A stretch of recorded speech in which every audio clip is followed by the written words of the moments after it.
अंधेकर हे निवडणूक लढवणार आहेत आणि कुठून कसं काय ह्याच्याबद्दल अजून सध्याला कुठलीच चर्चा झालेली नाहीये।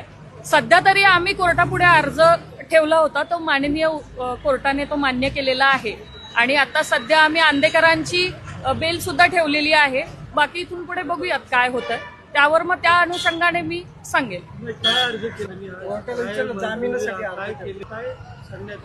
नाही, सध्या तरी मी त्या अर्जाबद्दल पूर्ण सांगणार नाही। अर्ज आम्ही निवडणुकीला आम्हाला थांबायचा आहे, आम्ही फक्त मान्यता प्राप्तीसाठीच आम्ही तो अर्ज केलेला आहे आणि तो अर्ज मान्य करण्यात आलेला आहे। निवडणुकीसाठी कुणाची निवडून लढणार आहे काय चर्चा? सध्याला अजून पक्ष आमचा निश्चित झालेला नाहीये, कुठल्या पक्षाकडून किंवा कसं काय, आता हा त्यांचा सर्वस्वी प्रश्न आहे। अजून तरी तसली कुठली चर्चा आलेली नाही, काहीच सांगता येणार नाही मला।